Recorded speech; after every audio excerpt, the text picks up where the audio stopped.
Atomic batteries to power. Turbines to speed. Roger, ready to move out. You ever dance with the devil in the pale moonlight? This town needs an enema. Riddle me this, riddle me that. Who's afraid of the big black bat? When Gotham is ashes, you have my permission to die. Gotham! This is your liberation. My mother warned me about getting into cars with strange men. This isn't a car. 20 years in Gotham. How many good guys are left? How many stayed that way? He has the power to wipe out the entire human race. Tell me, do you bleed?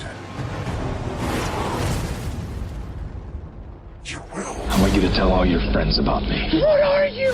He's a silent guardian. A watchful protector. In the dark night. I'm Batman. Let the games begin.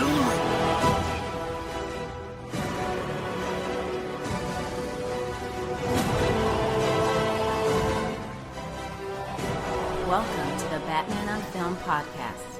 Here are your hosts, Bill, Jett, Ramey, and Shew.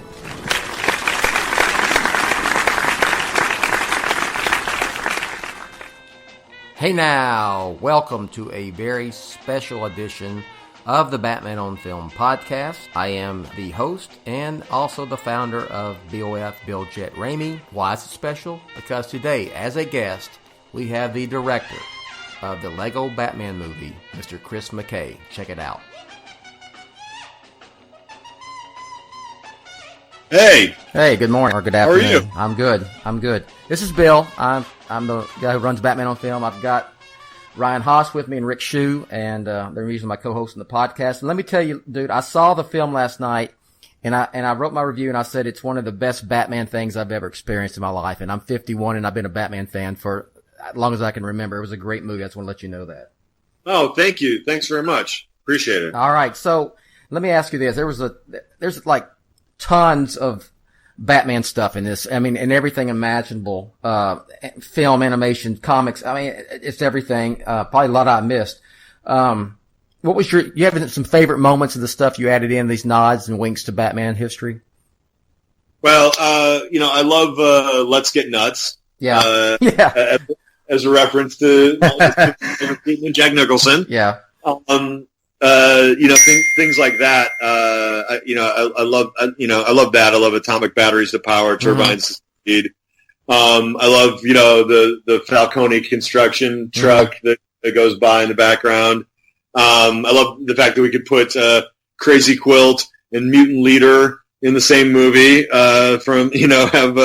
Have things as varied as the Frank Miller and I'm not even sure what era Crazy Quilt's from, but be able to put those two in the same movie together, I think makes me laugh. How much? Go ahead, man. No, go ahead. How much research did you and your team have to do for this? I mean, because it's just unbelievable the amount of Batman lore that's in this movie. Yeah, I mean, some of it's just, first off, there's obviously a lot of research that we do. Especially with the art department, because I'm asking them, at the end of the day, I ask them to give me all, I want this movie to feel like it was, Batman's been in Gotham City for 78 years. And everything that happened in the entire timeline of Batman happened to our Batman. Yeah, that's awesome. So I was asking them literally to go back to the original comics and that we would grab things from all over, and our Batcave would have references to all the different iterations of the Batcave, and we literally have every Batmobile. If you look at that turnstile, there is every Batmobile in that turnstile in there that we could possibly fit in. So stuff like that, the fact that you could pause on that and see like that old, or actually you do see the old one with the bat face on the front of it when Joker's rubbing his butt on it. But there's more in there if you stop on that thing. There's literally every single one of the tumblers in there, all of it. So, and the different variations. We obviously got to go into Warner Brothers and look at the Batmobiles on the lot. and the Batman Forever one is in there as well as the Burton ones and stuff like that. So yeah, I mean, just being able to put all that in one movie is kind of amazing to me. Awesome. Ryan, I know you're chomping at the bit to ask Chris a question. Oh, sure. Yeah. Well, real quick on that whole first question, I think it's going to be so fun to get this on Blu-ray and just pause every scene and pick at all the references. Even in the trailer, I could find things like, oh man, you've got the Eraser in there, which is like a very obscure villain. So I just can't wait to do that. But my question for you, Chris, is I'm a big fan of Robin in particular, and the rest of Batman's extended family. So since Robin has a large role in the film and that character has been around nearly as long as Batman, he can still be a very tricky character to get right, Yeah. So I'd like to know about your approach to Robin as well as the rest of the Batman extended family in the movie. Sure. Yeah, I mean, you bring up a really great question. I think originally the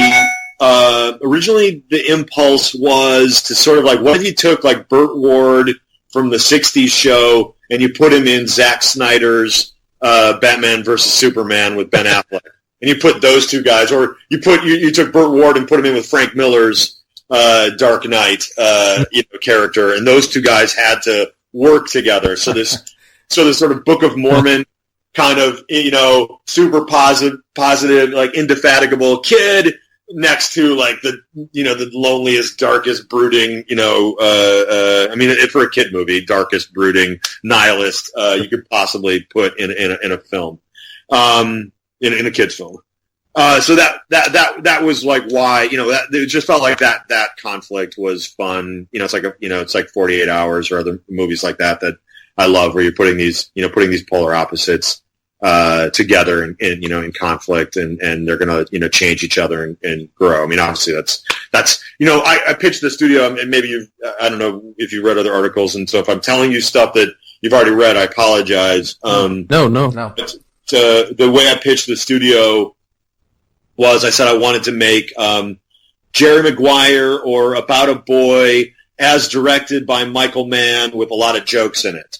And that's awesome. And the Lego franchise lets you do that kind of thing. Yeah, well, absolutely. I think you get away with more stuff in animation than you do in other formats, and I think you get away with more stuff in animation with toys than you do with other things. I think that you buy the mashup a little bit more. It feels, I don't know, for some reason it just feels more. It feels less cynical maybe than not. It just sort of feels more fun and more childlike, more innocent, maybe something like that. But like I said, I think you get away. I worked on Robot Chicken for 5 seasons, 3 of them as a producer and director. So I think both from a risque standpoint, you can get away with more stuff, and I think emotionally you can get away with more stuff, because I think you can lean into the sincerity or the earnestness a little more than maybe you can get away with other things. Nice. Tell us a little bit. And that's go ahead, Ryan. Go ahead.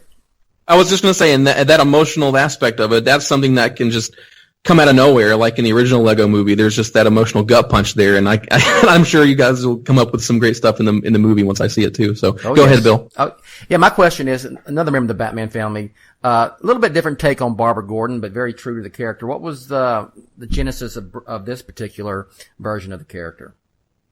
Yeah, well, I think probably initially, and this is obviously like before like the election and all of that kind of thing. Like, I think I was sort of like, looking for, Batman is like, most of the Batman family is like, it's all white.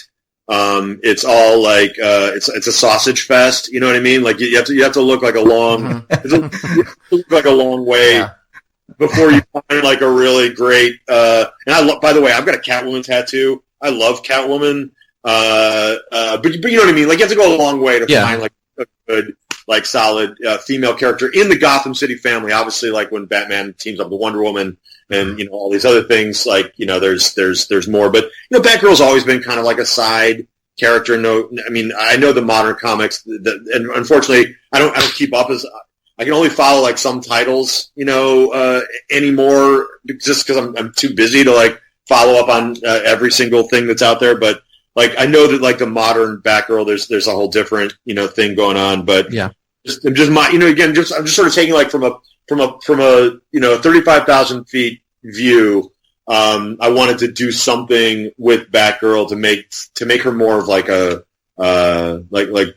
make her more of a foil for Batman. Put her on kind of raise her character up and just give Batman a strong woman to have to sort of like be in conflict with. Yeah, and he I think that appealed to him, and I like the Batboy line too as well. So, so Chris, I had a quick question for you, Rick Shew. First of all, thanks for being here today, sir. This is awesome. I was a huge fan of Billy Dee Williams in Batman. Oh, yes. I always wanted to see him come back and reprise his role. Obviously, he didn't do that in Batman Forever. That went to Tommy Lee Jones. So thank you for bringing him back. And if you don't mind me asking, how the heck did that come about? Whose idea was that? Well, like you, I saw Batman when I was a kid, and I was a big, I'm a big Billy Dee Williams fan from Lando, obviously, Lady Sings the Blues. I was sort of exposed to all this stuff. I think, Brian's song, stuff like that. And like, so when he was cast in the movie, I was like, I knew the Harvey Dent story as a kid, and I was like, oh, they're playing this long game. So we're going to see this character in this movie, and then 2 movies later, whatever it is, 1 movie, 2 movies later, I didn't know at the time, they're gonna build this arc over the course of these movies. So I was like, oh, this is great. And because it's one of these things when you're a kid, like you're in the know that like maybe your parents don't know, or other people around you that were just watching the movie think, oh, it's cool, Billy Dee Williams in the movie, and they don't know that there's going to be this tragic arc to it. And so I was excited for that. So then not only when it turned out that they just recast and made it Tommy Lee Jones, but they also didn't even do anything with the arc. Where just suddenly Tommy Lee Jones shows up, and I like Tommy Lee Jones. Skipped over it. Yeah, completely. Totally skipped over it. He just shows up as Two-Face. I just felt like that was just such a crazy missed opportunity. And obviously they changed directors, and there's all that happened. But like, it was just such a bummer. And so then as I worked on Robot Chicken and Titan Maximum and the Lego Movie, I worked with Billy Dee Williams, on each of those. On the shows, Robot Chicken and Titan Maximum, as well as in the movie, Lego Movie. I worked with him, and he's so much fun in the voiceover booth, and I was just like, look, there's no reason why I can't just sort of cast this any way I want, sort of like with the Rosario thing in Batgirl. It's like, well, there's no reason why we can't sort of like find somebody else for this, because there's enough flexibility in the interpretation of these characters that like no one, like no one. I think people are going to like this, and they're not going to care that we decided to just make it, Aaron Eckhart or something, like that we would actually try to, bring him, because I was trying to pull pieces from different movies, and I put Bane in the Tom Hardy coat, but with the comic, mask and stuff like, and the Tom Hardy voice. Like, I just figured, like, since we could mash it up, then let's just go ahead and do it and commit to it, so I could fulfill this thing. And literally, Billy Dee Williams walks in to the voiceover booth, and the first thing he says to me is, "Oh, so I'm finally going to get to play that role." Which, like, and I don't know him, you know what I mean? Like, he's just a guy I worked with, but it was there. I was really like happy, and it just really was. It was just a profound moment. I was really happy that no one gave me any static about it. They just, when I said I wanted to do this, like Lego, they were like, okay. I don't think some people totally got it. You know what I mean? Like some people, they don't love it, like you guys do, obviously, and like I do. So I think some of this was kind of just like went over their heads a little bit. And when it came out as an article, and then marketing could use it, because I just don't think that they understood, like, let's get nuts is a joke, or is at least, maybe it's not a joke, but you know what I mean? It's like it's an illusion that people are going to smile at and enjoy. Yeah, exactly. And the Harvey Dent or the Two-Face thing isn't something that people are going to necessarily laugh at, but it's something that people are going to enjoy and be satisfied by on a different level. So when it came out that I said something on Twitter, because someone asked me if Billy Dee Williams was playing it, and then all of a sudden all these articles started, coming up with people going, "Oh my God, they're doing this thing." I think then marketing finally realized, oh, wait a minute, there's another level to this movie that people are going to enjoy this movie, and that's And that's a profound thing for a lot of people. So anyway, like, I don't know if any of that makes sense, but I think you know what I mean. It does. I think this is just great stuff. This is the most excited I've been about a Batman film since The Dark Knight Rises, to be honest. I'm so stoked to see this.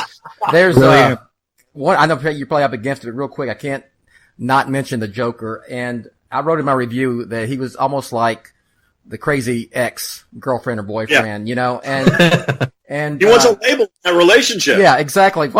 It's such a unique take on the Joker where it's one-sided. So what was the whole thing with that? Because I just think it's a very clever and a brilliant way to look at that Batman-Joker relationship.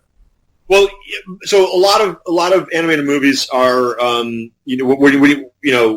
you get the actors in the room, generally what's happened before that is, like, me and the storyboard artists and the editors, we've done like a pass on the script. We've done scratch. Like I did, like, scratch for Batman for the whole movie. Mm-hmm.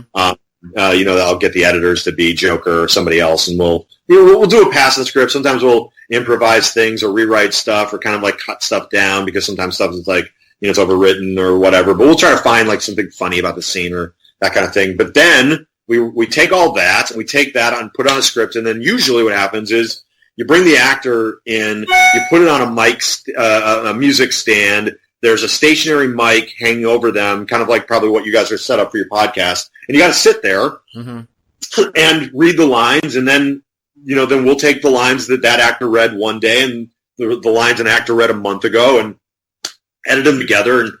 And sometimes you can build life out of that, and it's great. But since I had all these improvisers and really great comedians, I wanted to free them up. So I did a record with Will and Zach. And I put lav mics on them, and I had a boom operator there who could follow them around and took the mic stands away, or the music stands away, and just gave them the script, and they had the page in their hands, and let them kind of run around and sort of confront each other and do stuff. And what came out of that thing, and some of the stuff was written, but it wasn't quite expressed in the way that became, but it was the stuff that you hear in that scene is Zach and Will literally confronting each other with this thing where Will's like, I don't see, look, I don't see you and I aren't at the same level at all. It's like, no, we're, people love Joker. We have a relationship. All that stuff started coming out of the two of them just confronting each other in that moment. And it's awesome. It just lifted off the page. And immediately when I had the editors dig into it and the animators dig into it, it just became this really like organic thing, and then we just kept chasing that story for the rest of the movie because it just like you said, it's a lot of fun to have that because we're always trying to find ways to get have jokes that adults get and kids get, and this is one of those ones where it's like adults and kids are laughing, but they're not exactly laughing at the same. Yeah, exactly. Yeah, it was brilliant. I'm gonna tell you, I appreciate you coming on. I have only talked to 2 Batman directors in my life. Of course, we're not face to face, but it was Chris Nolan and you. So thank you very much for coming on. That's a great company to be in, I should say. And really, this has probably been, so, you talked to one good one. So yes. That's.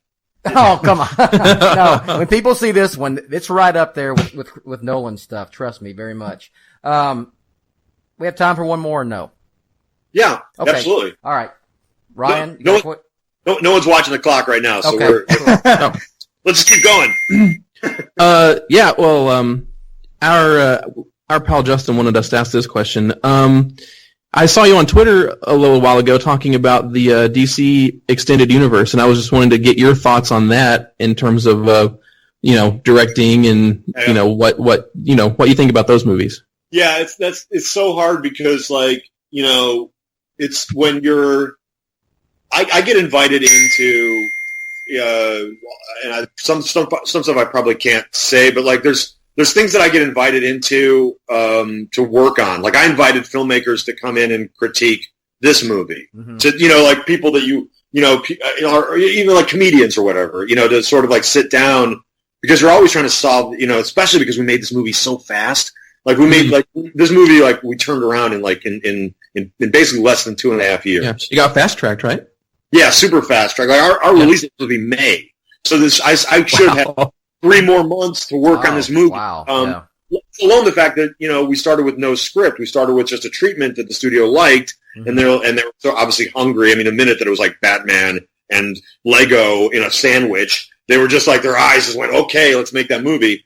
So, but like, I mean, I guess like, I kind of lost my train of thought, but like,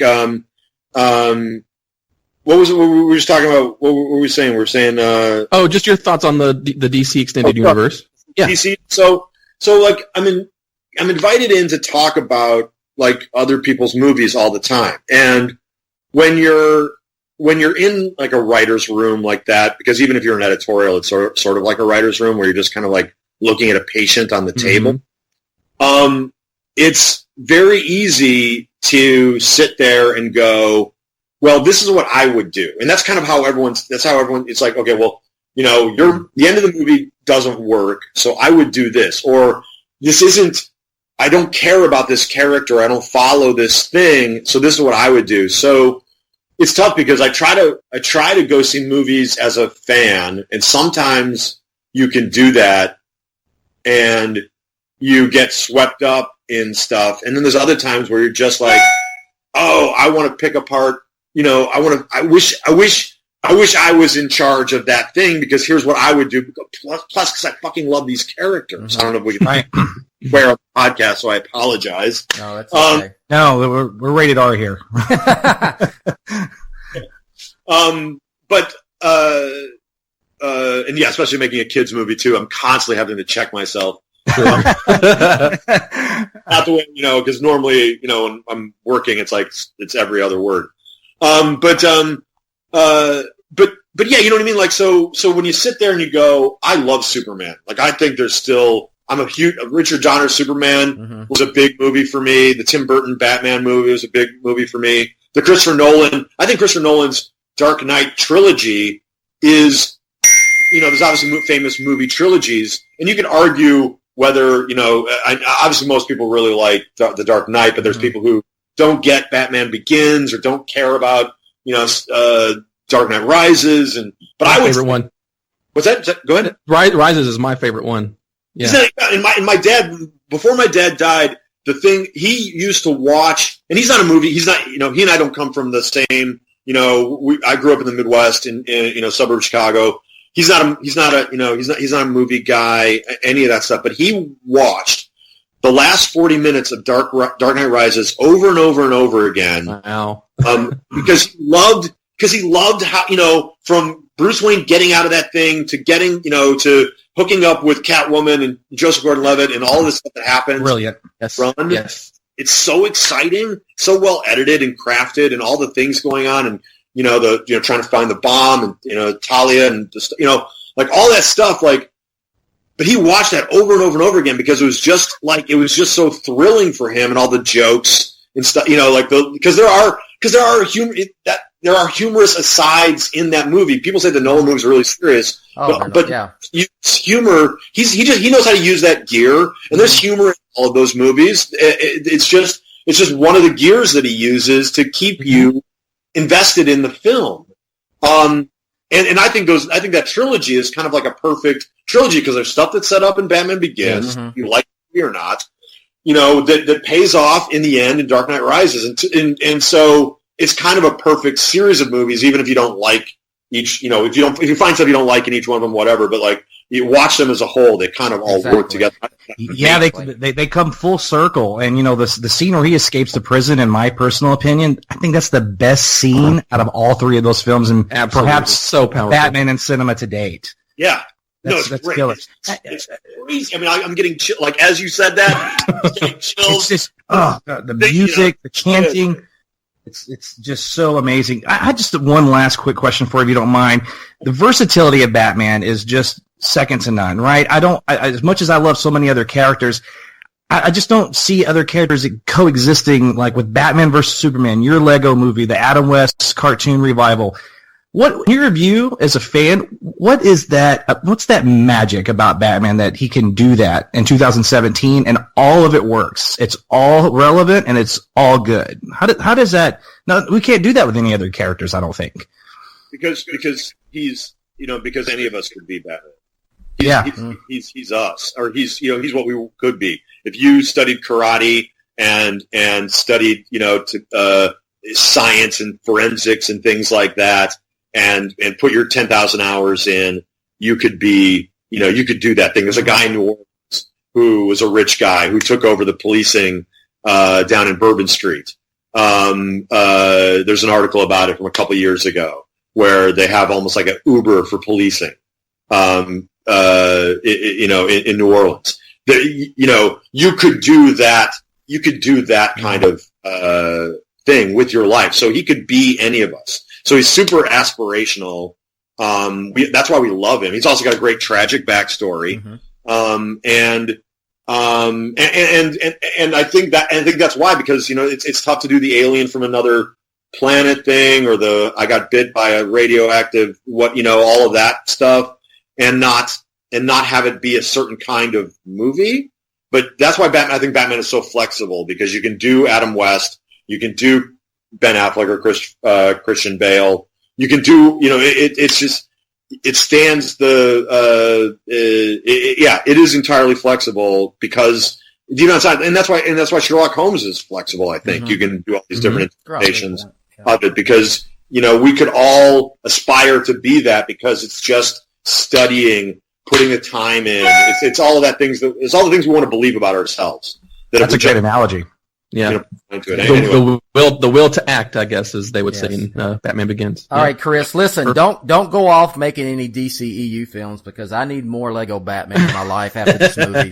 So get to work on that as soon as possible. And also, feel free. We'd love to have you back on the show and just talk about Batman and geek stuff, because that's what we do. And good luck with the movie.